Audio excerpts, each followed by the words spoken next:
We've been asked so often how to make a perfect soy candle, so today we're going to show you the whole from woe to go how to make a perfect soy candle. I've got to start with a good soy wax, but we have found that most soy waxes do need a little bit of container maker, which we've specifically designed to make that soy wax just behave a little bit better.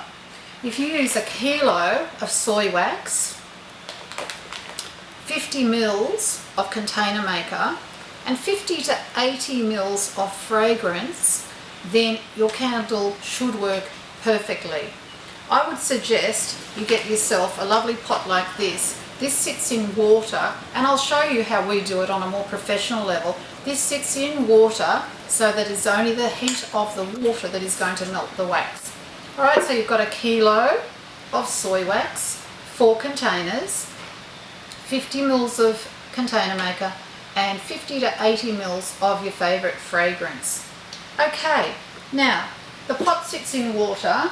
We've got our large setup sitting in water, and I will use another pot to actually get the wax out of that, but it's just sitting on a high simmer. If you have it nice and warm, then it will go in, and this is how we do it.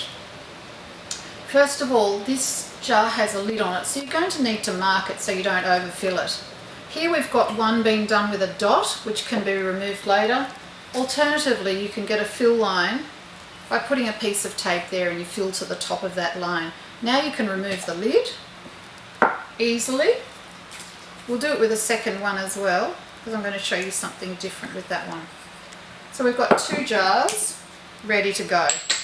Now one way is to wick up before you start.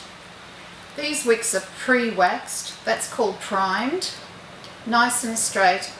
If you apply a dot to it, we can put this tab in so it's preset. Some people prefer, it's absolutely your preference, whichever way you want to do it. That just now goes into the bottom, and make sure it's pushed down hard so that the wax can't slide in underneath it and destroy the contact you've got. Okay, so it's nice and sticky, stuck in the bottom. The other one though, we're going to leave that and place the wick in later. Now all we do is pour up to the top of the line. Now remember, in our pot we've got soy wax, container maker, fragrance, and away we go. Sitting on a high simmer, and away we go.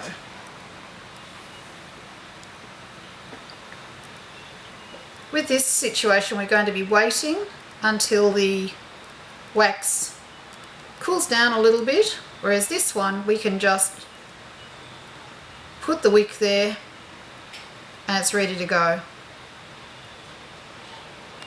Right, one more trick. The wick's fallen over. You can either just put a little stick there, or you can put a bar over it and hold it in place beautifully. Now that we've waited about half an hour or more, the wax on the bottom of the glass has started to set. So we're able to now pop the wick down into the centre. I've straightened the wick so it will just sit there nicely. It'll bed down into that wax nicely, and it's just going to sit there on its own. I don't think I need to do anything with it. If it wants to fall over, you can simply stop it falling with something as simple as a stick, and the wick is in the centre. So now you've seen us make a perfect soy candle. Overnight that will set, and you'll have a beautiful candle to look at in the morning. Remember, we've put in, for every kilo of soy wax, 50 mils of container maker, 50 to 80 mils of fragrance. We've melted it on a high simmer, which is approximately 90 degrees to 95 degrees Celsius, and poured it directly into the glass. And there you have it, a perfect candle.